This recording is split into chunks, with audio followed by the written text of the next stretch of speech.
During the SATs, a girl slipped me a note saying, "I think I'm having a miscarriage." "But you don't seem pregnant to me," I whispered without thinking. Monica Lombardi pressed her finger to her lips and slid the tiny folded note closer. I read it again. "I think I'm having a miscarriage." We were in the gym taking SATs. 200 kids, dead quiet except for pencils on paper. I'd never talked to Monica before. She was the principal's daughter, the one who studied all the time. Mr. Collins was doing his proctor walk, 3 rows away. He came by every 2 minutes. I looked at Monica. Her face wasn't right. Gray, sweaty. She held her pencil but wasn't writing. I wrote on my test booklet, "Hospital, now." She shook her head hard and wrote back, "I can't leave. I need this scholarship, but no one can know." That's when I saw the blood. A dark spot on her jeans getting bigger. She saw me looking and tried to pull her sweater down. The girl behind us, Melissa Kraft, started to raise her hand. She'd noticed too. I knocked my calculator off my desk. Loud. Everyone jumped. Mr. Collins looked over. "Sorry,"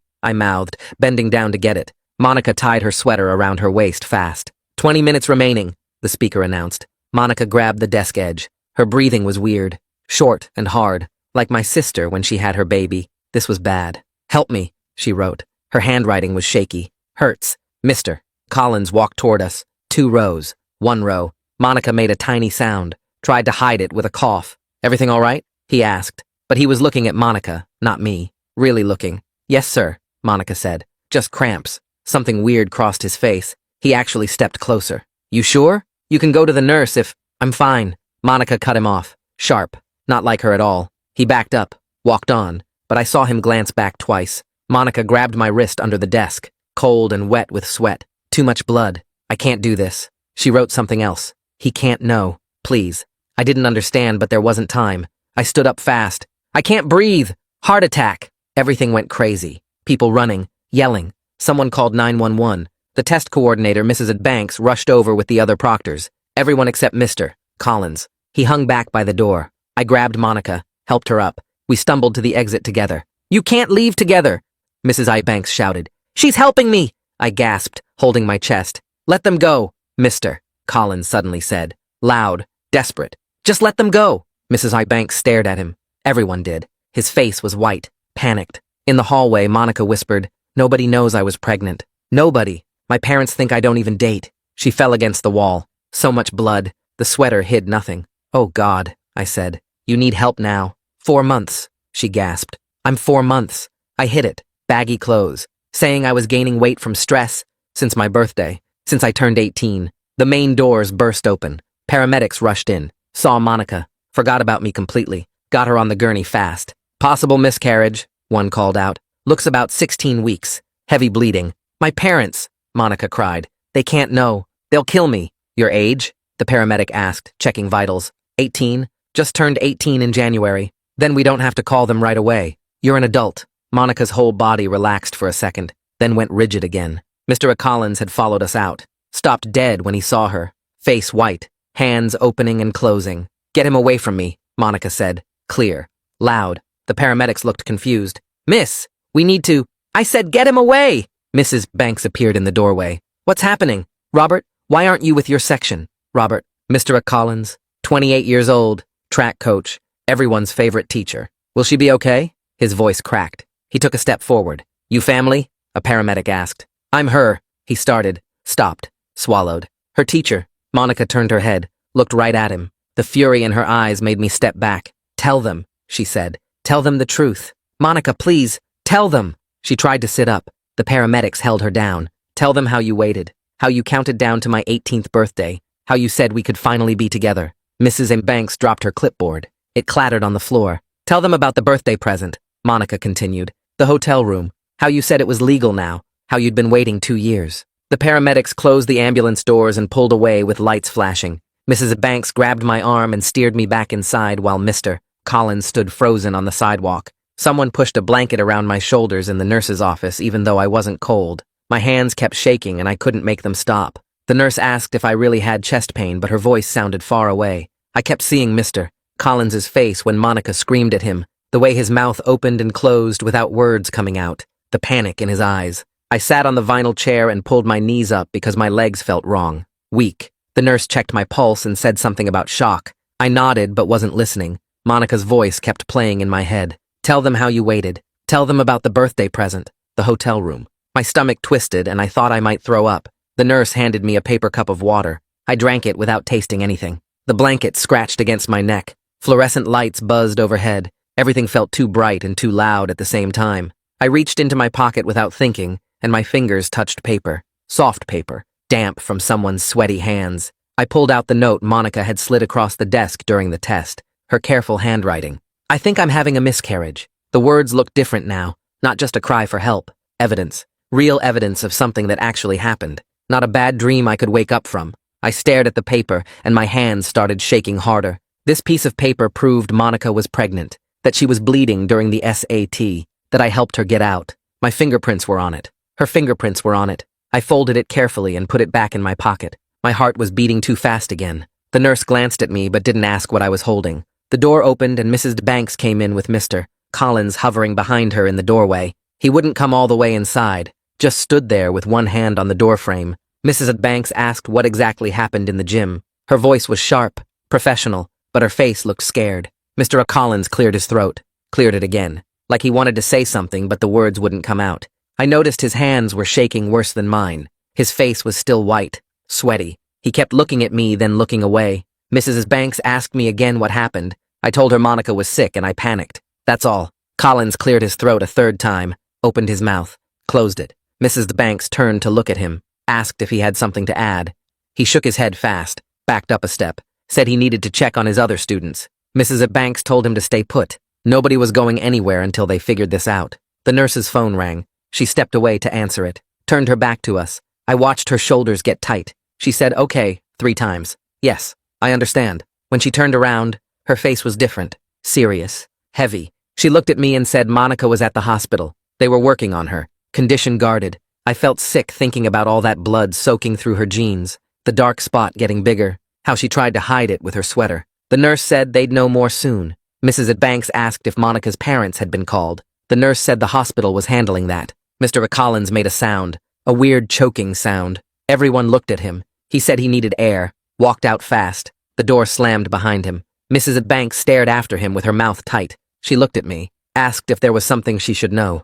I didn't answer. The door burst open again and Principal Lombardi rushed in. I'd forgotten. Monica's dad. The principal was Monica's dad. His face was completely tight, unreadable, like he was trying to be professional when his daughter just got taken away in an ambulance. He asked the nurse what happened. She told him about the hospital, condition guarded. He nodded once, his jaw clenched. I couldn't look at him, didn't know how to look at him. He was Monica's father, but he was also the principal. He had to act like the principal even though his daughter was bleeding in a hospital. He turned to me, asked if I was the student who helped her.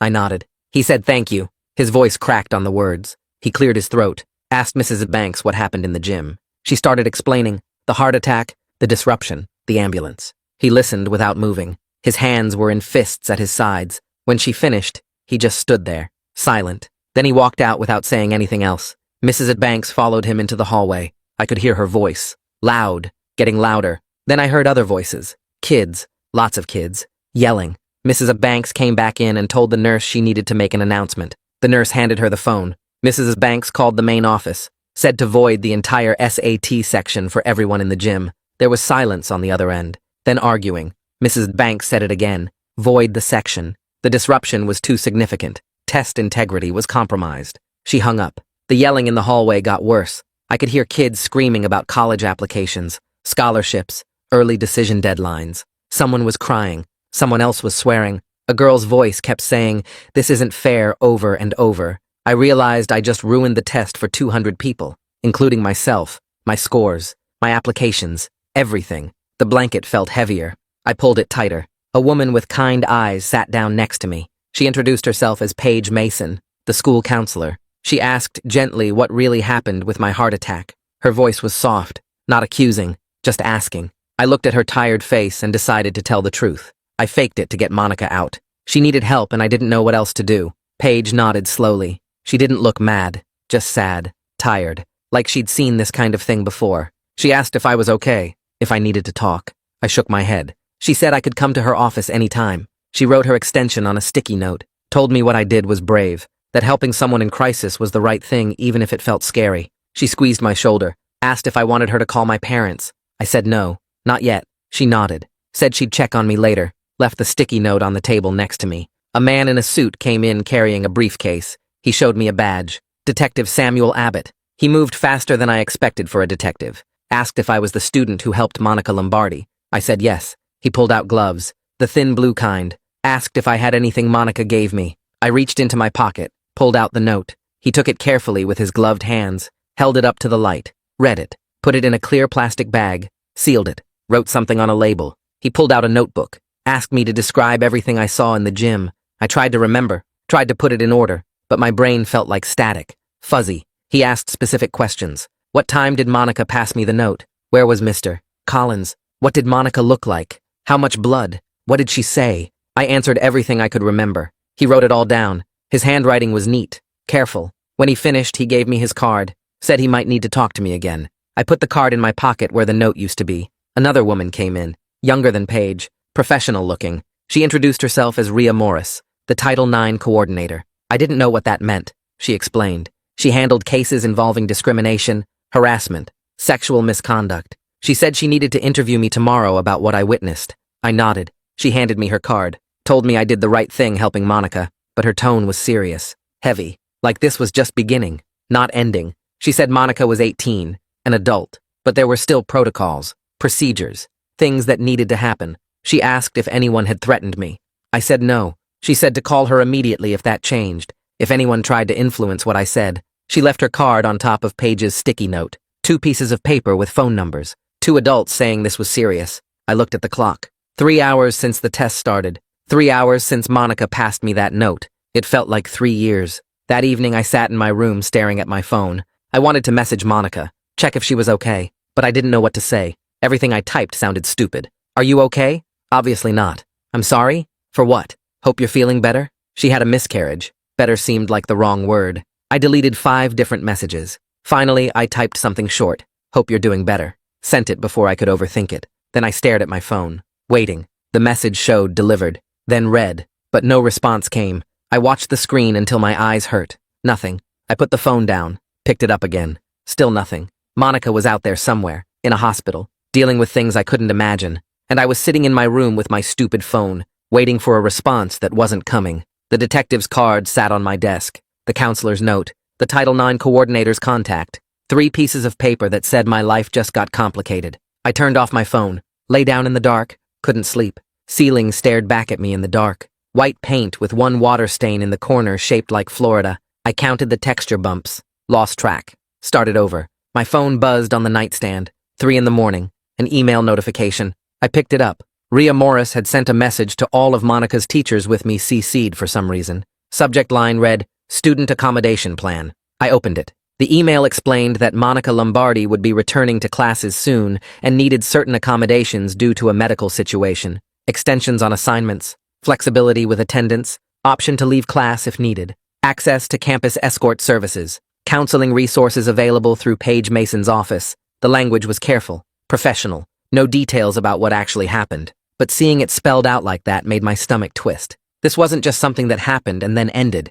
This was official now, part of the school system. Documentation and protocols and accommodation plans. I put the phone back down, closed my eyes, didn't sleep. The next morning, I dragged myself to the school early and checked the student portal on my phone in the parking lot. Monica had finally responded to my message. I clicked it open fast. Her reply was short, just a few sentences. Thanks for getting me out. I'm physically stable now. Don't need you to rescue me, though. Just be honest if they ask questions. I read it 5 times trying to understand her tone. Was she mad at me? Grateful? Setting boundaries? All of those things? The words felt careful, measured, like she'd thought about what to say before typing it. I started to write back, then deleted it. Started again, deleted again. Finally, I just typed okay and sent it. She didn't need me trying to fix things or be some hero. She needed me to respect what she was asking for. That was it. My phone rang during second period. I looked at the screen. Detective Samuel Abbott. I asked the teacher if I could take it in the hallway. She nodded, and I stepped out fast, answered while walking toward the bathroom. Detective Abbott's voice was calm, but serious. He wanted to warn me about something. There was a possibility I'd get subpoenaed later if this case went to court. He explained what that meant. Legal requirement to testify, under oath, in front of a judge and jury. He told me to keep all my communications documented. Don't delete anything. Text messages, emails, notes, even stuff that seemed unimportant. Everything might become evidence. I leaned against the wall, trying to process this. Court, testimony, evidence, words that belonged on TV shows, not in my actual life. He asked if I understood. I said yes. He gave me his direct number again in case I needed anything. Then he hung up. I stood there holding my phone, feeling the weight of what he'd just said. This was real. This was happening. That afternoon, Belinda texted me a link. Local news. I clicked it. Sloan Rivera had written an article in the town paper. The headline read, "Allegations of inappropriate conduct under investigation at local high school." She didn't name anyone specifically, didn't mention Monica or Collins or even which school, but everyone would know. The article was vague, talked about an incident during standardized testing, a student taken to the hospital, an investigation underway, sources close to the situation, allegations being taken seriously. I scrolled down to the comment section. Big mistake. Hundreds of comments already. People speculating about who it was, taking sides. Some saying the girl must be lying for attention. Others saying they always knew something was off about that teacher. Arguments breaking out between strangers who knew nothing about what actually happened. Someone wrote that false accusations ruin men's lives. Someone else wrote that girls need to stop crying wolf. Another person said teachers should be held to higher standards. The words blurred together. My chest felt tight.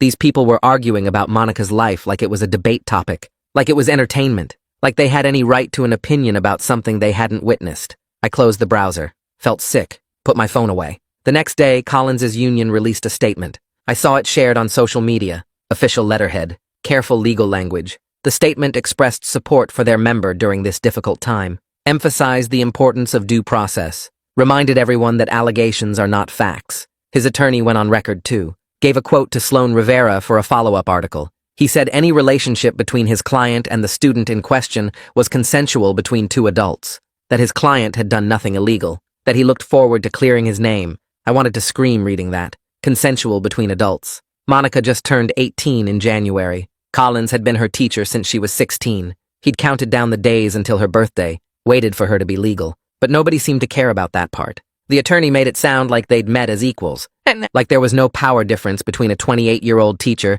and his teenage student, like timing it to her 18th birthday made it okay. I threw my phone across my bed, paced my room, felt the anger burning in my chest with nowhere to go. Principal Lombardi called an assembly the next morning. The whole school packed into the auditorium. He stood at the podium looking tired, older than usual. He talked about respecting privacy during difficult times, about not spreading rumors or engaging in speculation, about how the administration was handling the situation appropriately through proper channels. His voice had this careful neutrality to it, professional, measured, but I could see the panic underneath, the way his hands gripped the podium too tight, the way his eyes scanned the crowd without really focusing. He was Monica's father. His daughter was at the center of this, and he had to stand up there and give this generic speech about protocols and procedures.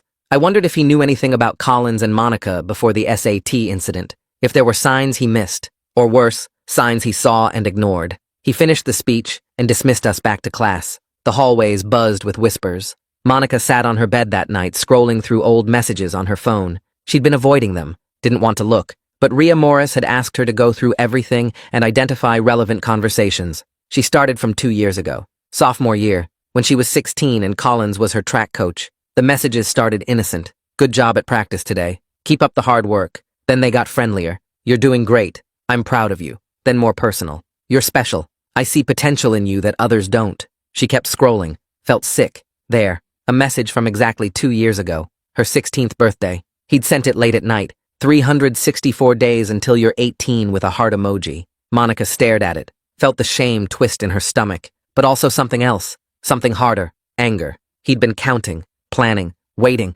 She took a screenshot with shaking hands, then another, and another. Every message that showed the pattern, the grooming, the countdown, the way he'd positioned himself as someone who understood her, someone special, someone she could trust. She saved them all to a folder, labeled it evidence, sent it to her own email, then to Rhea Morris. The next day, Rhea Morris met with Monica in her office. She explained the process carefully. They needed to collect Monica's phone as evidence, the messages, photos, any communication with Collins. Monica nodded, handed over her phone, watched Rhea put on gloves, document everything, write down the make and model, the condition. She had Monica sign forms, chain of custody paperwork, making the private messages official legal evidence. Monica's hand shook, signing her name. This was real now, permanent, part of a case file. Rhea was gentle, professional, explained each step.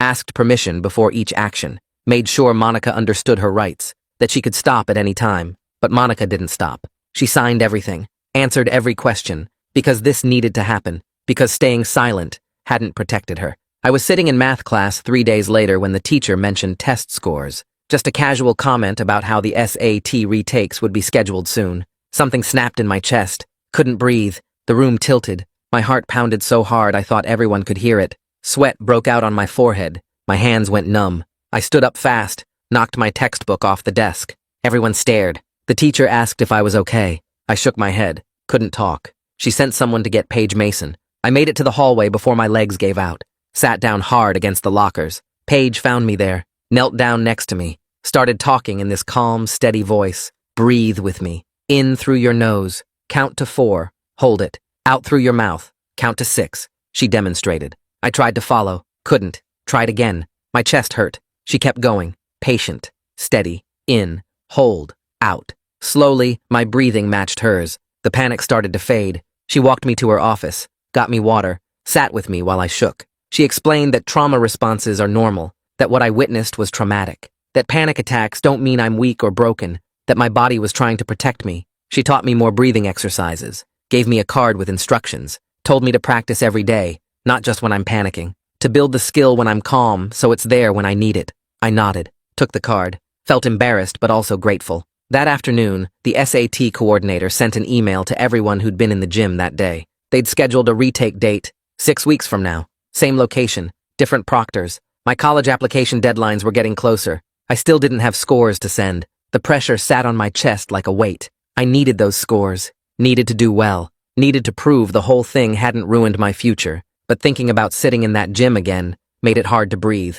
Listen to 90 Seconds and rate me 5 stars on Spotify. Doing a giveaway for people who did this and show proof on my Instagram. There will be 4 winners, and you get to choose between a Spotify or Amazon gift card. Even when I wasn't having a panic attack, even when I was just sitting in my room doing nothing, the pressure was there, constant, heavy, reminding me that one morning had changed everything. Detective Abbott called me 2 days later while I was eating cereal. He explained they were running tests on Monica's note, fingerprints, ink analysis, checking if anything else was written on the paper before she tore it off. I needed to come in and sign another statement, just confirming I got the note directly from Monica, that I saw her write it, that nobody else touched it before I handed it over. I drove to the police station after school, sat in the same interview room as before, signed my name on 3 different forms. Each one said basically the same thing, but in slightly different legal language. Abbott added them to a folder that was getting thick with papers, evidence, documentation, official record of everything that happened. He thanked me, and I left. Got in my car.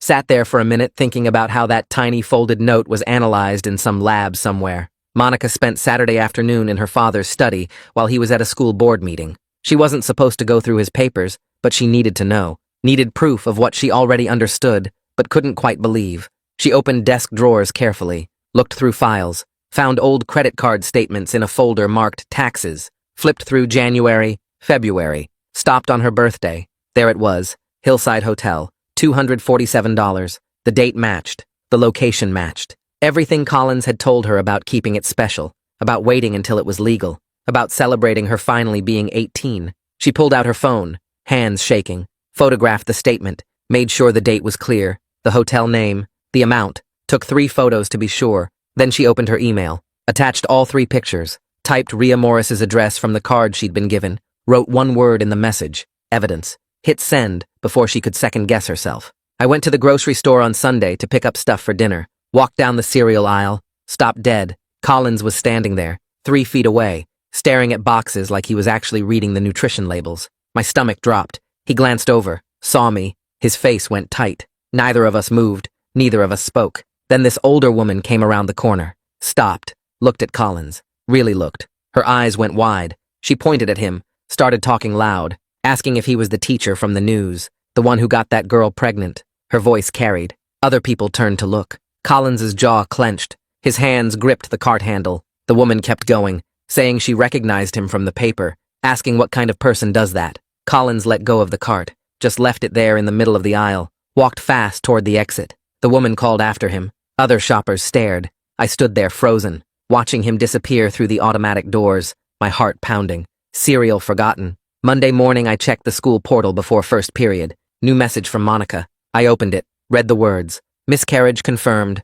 Complete. No complications. Just facts. Clinical language. Like a medical report. But I could feel something underneath. The grief she wasn't saying. The loss that didn't fit into simple sentences. I stared at my phone. Tried to think of what to say. Everything sounded wrong. Too much or too little. Finally, I just typed back. I'm sorry. Sent it. Hoped she understood I meant it for everything. Not just the medical stuff. The whole terrible situation she was living through. The school scheduled a parent forum for Tuesday night. Safety and oversight. I didn't want to go, but Belinda said I should. That people needed to see I wasn't hiding. She drove me there. The auditorium was packed. Every seat filled. Parents standing along the walls. The energy felt angry, scared, demanding. We slipped in through the back door, found chairs in the last row. Up front, the acting principal was trying to explain policies, procedures, how things were supposed to work. Parents started yelling over him, asking how this happened under their watch, why nobody noticed, what they were going to do to make sure it never happened again. One woman stood up,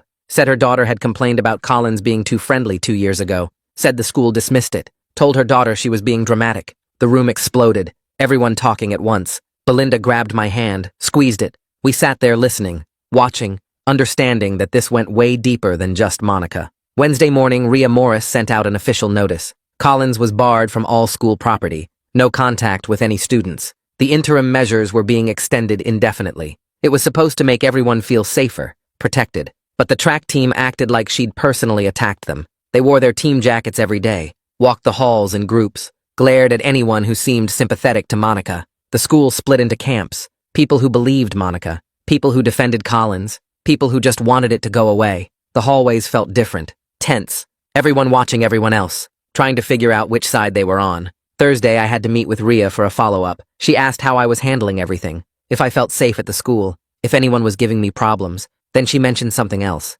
said it carefully, like she was testing how I'd react. Another former student had come forward, someone else with concerns about Collins. She couldn't tell me details, privacy rules, active investigation, but she wanted me to know. The news hit me hard, made my chest tight, because it meant Monica wasn't the first, just the first one people couldn't ignore, the first one who got pregnant, who miscarried in front of 200 witnesses, who finally made it impossible to look away. I thanked Rhea, left her office, walked to my next class feeling sick, thinking about how many others there might be, how long this had been going on. Detective Abbott got a warrant approved on Friday. He told me about it when he called to update me on the case. They were searching Collins's electronic devices, computer, phone, tablet. The forensic team would image everything, copy all the data, then spend weeks going through it, looking for messages, photos, anything that showed a pattern, anything that proved he'd done this before, done this to other students. Abbott sounded tired but determined, said these cases take time, that digital forensics is slow, careful work, that they'd find what was there if it existed. I hung up. Thought about Collins's computer being taken apart by experts, all his secrets getting exposed, everything he thought he'd hidden coming into the light. The district appointed a new acting principal that same week, sent out an email explaining the conflict of interest. Principal Lombardi couldn't oversee an investigation involving his own daughter. The new guy started Monday. Monica messaged me that night, said her house had gone completely silent. Her parents weren't talking, not to each other, not to her, just moving around like ghosts, passing in hallways, eating meals separately. Her mom cried in her bedroom. Her dad worked late every night. Nobody acknowledged what happened. Nobody discussed it. The family was falling apart in slow motion. Monica wrote that she was starting to understand. Her family might not survive this, that some damage doesn't heal, that speaking up cost more than she'd imagined. I read her message 3 times, didn't know how to respond. What comfort could I possibly offer? Saturday afternoon, my phone buzzed. Another message from Monica, but this one felt different. The tone, the words. She wrote it clear and direct. Be a witness, not a savior. I need people who'll tell the truth, not people who think they're rescuing me. I stared at the screen, read it again, understood finally what she was saying, what she needed from me. Not protection, not rescue, just honesty, just someone willing to say what actually happened without trying to fix everything. I typed back one word. Okay, sent it, meant it completely. This wasn't about me being a hero, never was. This was about Monica taking control of her own story, making her own choices, fighting her own fight, and me standing beside her, telling the truth, being a witness to what really happened. Nothing more, nothing less. The SAT retake arrived 3 weeks later on a Saturday morning. I sat in a different gym with different proctors and tried to focus on the test booklet in front of me. My hands shook so badly the pencil kept slipping between my fingers. I had to grip it tighter just to fill in the bubbles. The questions blurred together. Math problems that should have made sense looked like random symbols. Reading passages went in one eye and out the other without sticking anywhere in my brain. I finished because the timer ran out, not because I actually completed the test properly. Walking out afterward, I couldn't remember a single question I'd answered. Just the feeling of sitting there pretending everything was normal when nothing felt normal anymore. The new gym. The new proctors who didn't know what happened. The empty chair where Monica should have been sitting. I drove home in silence and went straight to my room. Monday morning, I woke up to my phone buzzing nonstop. Messages flooding in from accounts I didn't recognize. The hashtag #StandWithCoach was trending locally. People were posting about Collins being a good teacher who got his life ruined by lies. They called me a snitch. Said I made up the whole thing for attention. Told me to shut up and stop destroying a good man. Some of the messages were just mean. Others felt scary. Threats about what would happen if I kept talking. Descriptions of ways they could make me sorry. I showed Belinda the worst ones during lunch. She sat next to me on the couch, scrolling through my phone with her jaw tight. She helped me block the accounts one by one. Made me screenshot everything first in case we needed proof later. Told me to stop reading the comments and stay off social media for a while. I tried but kept checking anyway. Couldn't help it. Detective Abbott called that same week about the hotel security footage. Police had pulled recordings from Monica's 18th birthday. The stills showed Collins walking through the front entrance at 7:42 in the evening. Monica appeared separately at 7:46, 4 minutes apart, both of them visible together in the elevator going up. The timestamps were right there in the corner of each frame. Abbott emailed me copies as part of the evidence file. I stared at the images on my computer screen, feeling sick. Collins looked relaxed in the footage. Casual clothes, small bag in his hand. Monica looked different, dressed up, nervous. You could see it even in the grainy security photo. The 4-minute gap between arrivals was deliberate, planned, made to look like they weren't together. But the elevator footage showed the truth. Monica met with the prosecutor later that week to discuss criminal charges. She told me about it afterward through a message. Said her hands were shaking the whole time sitting in that office. The prosecutor explained the educator-student statute, how it applied even after Monica turned 18 because Collins was still her teacher, still had authority over her grades and recommendations. Monica wrote that she was leaning toward pressing charges, even though it meant everything would become more public, more permanent, court dates and testimony and her name in official records. She knew what it would cost, but she was ready to do it anyway. I wrote back that I supported whatever choice she made, meant it completely. Collins violated the no-contact order 2 days after that conversation. Sent Monica a text from a number she didn't recognize. The message said, "Please don't do this. We can fix this together." Monica screenshotted it immediately, forwarded everything straight to Abbott with a note about the unknown number. Abbott traced it back within hours. Burner phone purchased at a convenience store near Collins's apartment. Security footage from the store showed Collins buying it with cash. Abbott called Monica to confirm and started paperwork for additional charges, violating a no-contact order, using a burner phone to avoid detection. Each violation made things worse for Collins. Monica told me she felt relieved he'd messed up, gave them more evidence of his pattern, more proof he couldn't follow basic rules or respect boundaries. The hearing for the protective order happened the following week. I sat in the back of the courtroom watching everything unfold. Monica walked to the witness stand wearing a simple dress, hands folded in her lap. The judge asked her questions about why she needed the order. Monica described feeling unsafe with Collins trying to contact her, explained the burner phone incident. Her voice stayed steady the whole time.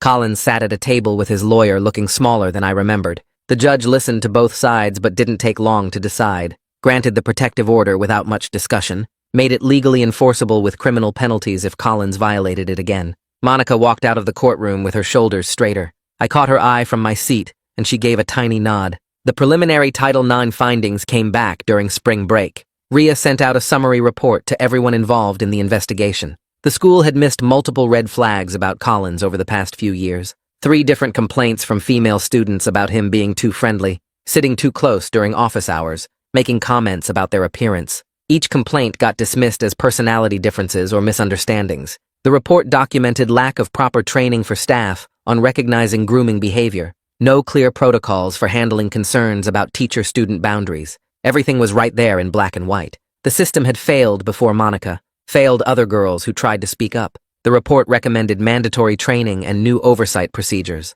Reading it made me angry and sad at the same time. I met with Paige the next week to file formal reports about the harassment messages, showed her all the screenshots Belinda had helped me save, the threats, the name-calling, the accounts that kept making new profiles after I blocked them. Paige documented everything carefully, asked questions about whether I felt safe at the school, whether anyone had approached me in person. She worked with administration to adjust my safety plan, different routes between classes so I could avoid certain hallways, permission to leave any situation where I felt threatened, a contact number to call if something happened. It felt both protective and depressing, like I needed special accommodations just to get through the school day, but I was grateful someone was taking it seriously. Sloan published a follow-up article in the local paper that Friday. The headline mentioned a second accuser coming forward with concerns about Collins. She didn't name anyone or give specific details, just reported that the investigation had expanded beyond Monica. The comment section shifted after that article, not completely, but enough to notice. Some of Collins's loudest defenders went quiet. People started asking questions about whether this was a pattern instead of a one-time mistake. The track team looked more uncertain in the hallways. A few of them stopped wearing their team jackets, stopped posting supportive messages about their coach. The tide was turning slowly. The hallways felt different now, more watchful than loud. People looked at each other trying to figure out who believed what, who supported Monica and who supported Collins. Some of Collins's former supporters stopped wearing anything that connected them to him. Others doubled down, wore their track team gear every single day, glared at anyone who seemed sympathetic to Monica. I learned to read the room before walking into it, check who was in the hallway before heading to my locker, avoid certain bathrooms where the track team hung out, take longer routes that felt safer, even if they made me late. The whole school had divided into invisible camps, and everyone was keeping score. That week, Monica sat in her bedroom with a blank journal open on her lap. She'd bought it 3 days ago, thinking maybe writing would help, but the empty pages just stared back at her. She picked up the pen and started writing about the miscarriage, about the grief nobody wanted to talk about, because talking about it meant admitting she'd been pregnant in the first place. She wrote about the cramping that had finally stopped, but the emptiness that felt worse. She wrote about how people kept asking if she was okay physically, but nobody asked about the loss itself, the baby she never wanted but somehow still mourned. She filled 2 pages before her hand started shaking. Then she wrote something that surprised her. She was going to testify anyway, not despite the loss, but because of it.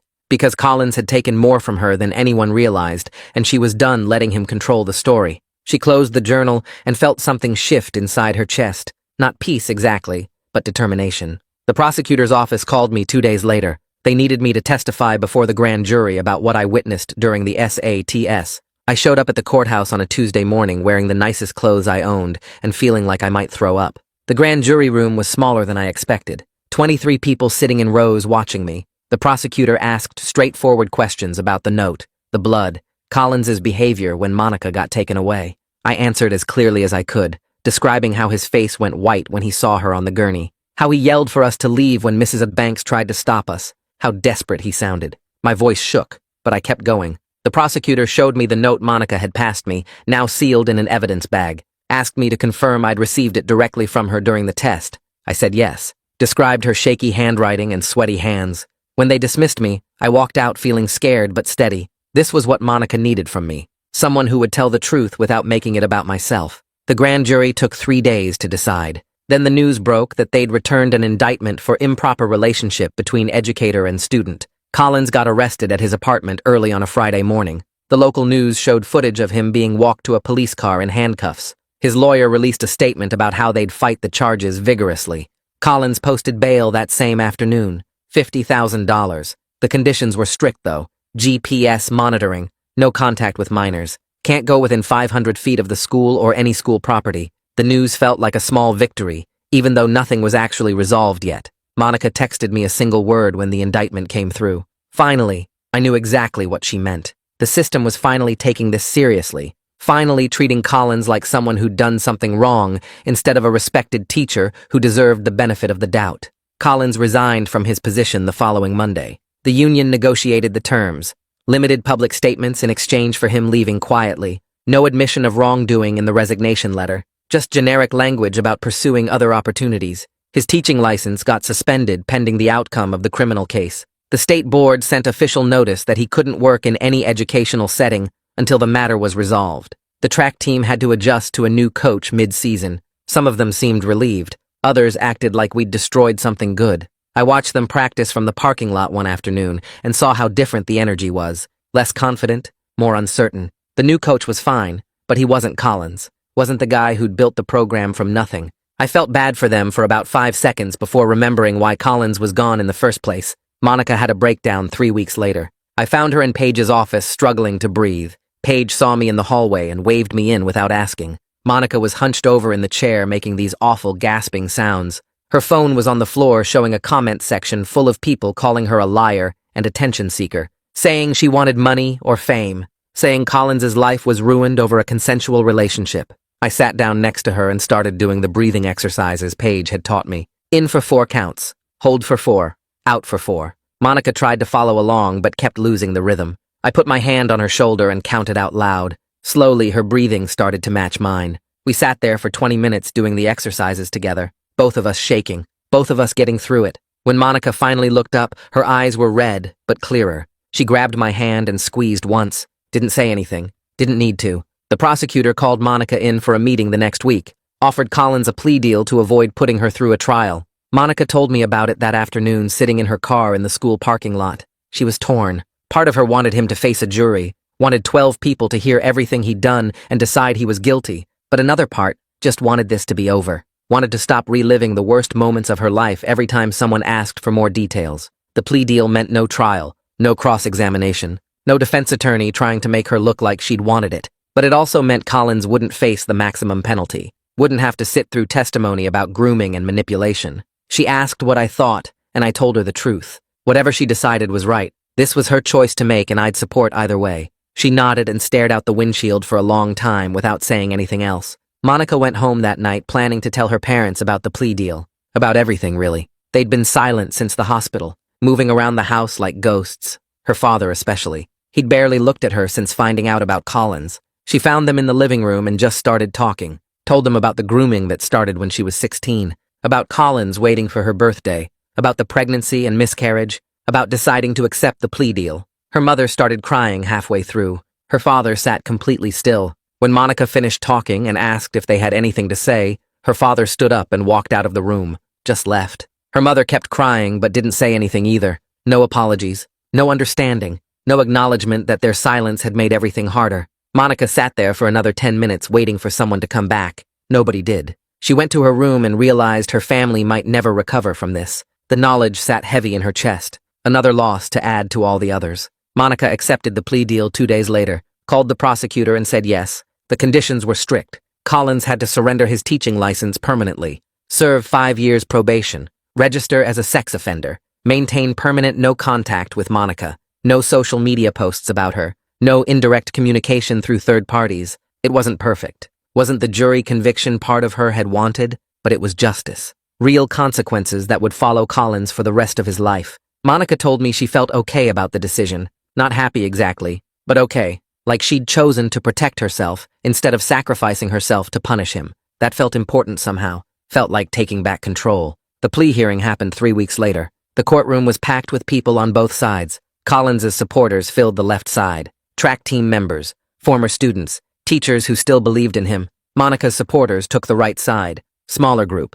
Me and Paige and Detective Abbott. Some students who'd been harassed for believing Monica. Sloane sat in the press section taking notes. Monica sat in the front row shaking but staying upright. I watched from the back as Collins stood and pleaded guilty to improper relationship between educator and student. His voice was quiet, almost robotic. The judge asked if he understood the terms. Collins said yes. Asked if anyone had coerced him. Collins said no. The judge accepted the plea and imposed sentence. 5 years probation, permanent license revocation, sex offender registration, permanent no-contact order. Collins's lawyer tried to argue for reduced terms. The judge shut him down fast, said the evidence showed a pattern of predatory behavior and the sentence was appropriate. Monica kept her eyes forward the whole time, didn't look at Collins even when he glanced her way. When it was over, she stood up and walked out with her shoulders straight. I followed at a distance, gave her space but stayed close enough if she needed me. The Title IX final report came out the next week. 20 pages documenting everything the school had missed. 3 previous complaints about Collins being too friendly with female students,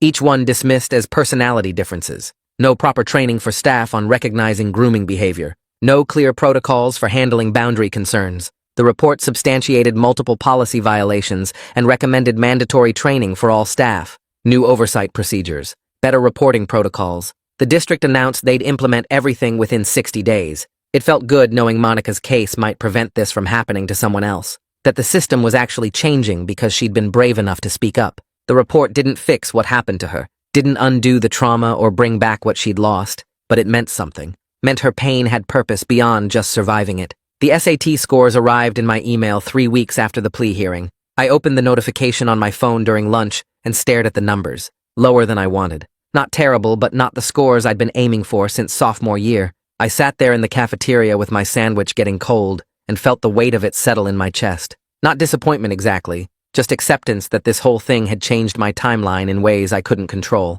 I spent that weekend at my kitchen table with my laptop open and a stack of college brochures spread out around me, crossed off the reach schools that needed perfect scores, added some safer options, rewrote my personal statement 3 times, because the old version talked about academic focus, and I couldn't pretend that's who I was anymore. By Sunday night, I had a new list and new essays, and it felt okay. Not great, but okay. Like I was working with what I had instead of mourning what I'd lost. Monica walked into the scholarship committee meeting 2 days later and sat across from 4 people holding folders with her name on them. They asked about her grades dropping senior year, and she could have lied, could have blamed stress or family issues without getting specific. But she looked at them and made the choice to tell the truth. Said she'd been in a relationship with a teacher that ended badly. Said she'd experienced a medical emergency during the SATs. Said she'd spent months dealing with legal proceedings and therapy and learning to function again. The committee members wrote notes and didn't make eye contact, and Monica felt the vulnerability cost her something she couldn't name.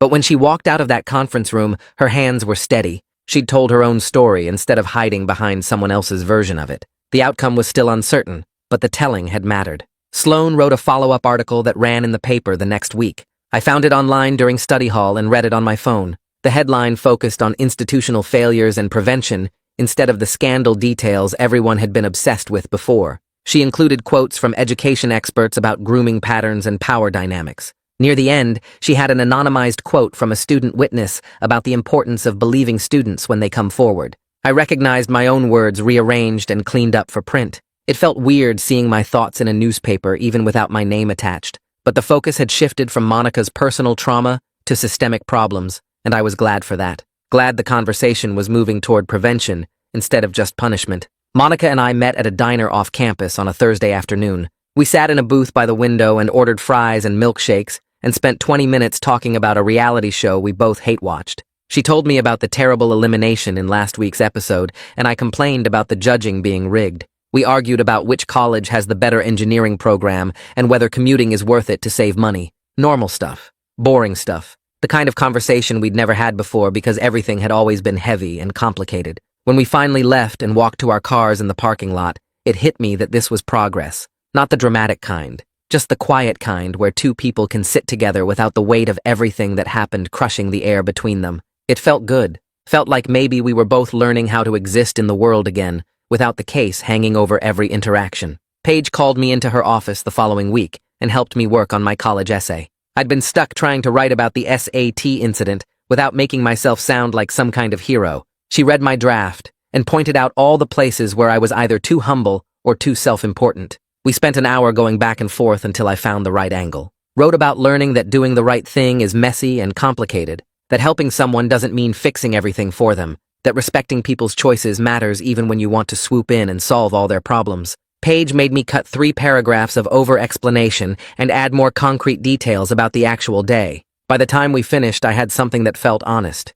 Not perfect, but honest. Something that showed I'd learned from this without pretending I had all the answers. Monica got the email from the scholarship committee on a Monday morning. Partial scholarship. Not the full ride she'd been hoping for since freshman year. The terms included an option to commute instead of living on campus, which meant staying near her family, near her father, who still barely spoke to her, near her mother who cried but never apologized, near the town where everyone knew what had happened. She sat in her car in the school parking lot reading the offer 3 times. It wasn't what she'd dreamed about, wasn't the fresh start at some faraway campus where nobody knew her story, but it was movement forward. It was money for tuition and a path toward a degree and a chance to build something new, even if she couldn't escape the old. She hit reply and typed her acceptance before she could second-guess it. Decided that taking what she could get was better than waiting for perfect circumstances that might never come. Word spread through school the next week that Collins had moved out of town. Someone's cousin saw him loading boxes into a truck. Someone else heard he was living with relatives in another state.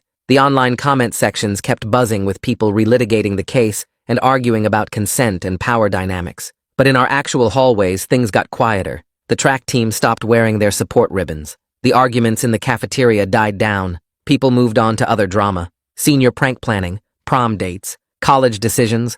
Life kept going the way it always does. Collins became old news, a cautionary tale people would reference in health class discussions about inappropriate relationships, but not the consuming scandal that had dominated everything for months. The shift happened gradually, and then all at once, like everyone collectively decided they were tired of fighting about it. Graduation day arrived on a Saturday in June. The ceremony was in the football stadium with families packed into the bleachers and 200 seniors lined up in blue gowns. Monica walked across the stage when they called her name, and the applause was scattered. Not hostile exactly, but not enthusiastic either. Uncertain, like people didn't know if they were supposed to cheer for her or stay quiet. I was sitting 12 rows back, and when she grabbed her diploma, she turned and looked out at the crowd. Our eyes met for just a second. She gave me this tiny nod. Not a smile, just acknowledgement. I nodded back. That moment said more than any conversation could have. Said, I see you. I know what this cost. I know you survived. It felt more real than all the cheering for the popular kids who came before and after her.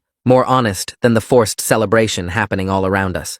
On the drive home after graduation, I was scrolling through my phone at a red light and found the screenshot of Monica's note still saved in my photos. The one I'd taken that first day for evidence. I stared at it for a second, her handwriting shaky from pain. The words that had started everything. Then I deleted it, hit the trash icon, and confirmed. The original was filed somewhere in the legal system where it belonged, part of the official record. I didn't need my own copy anymore. The light turned green, and I put my phone down and took a full breath for the first time in 6 months. We'd both survived this. Monica was going to college. Collins was gone. The system had changed at least a little bit. Nothing felt perfectly resolved. Her family was still broken. My SAT scores were still lower than I'd wanted, but we'd made it through. That had to count for something.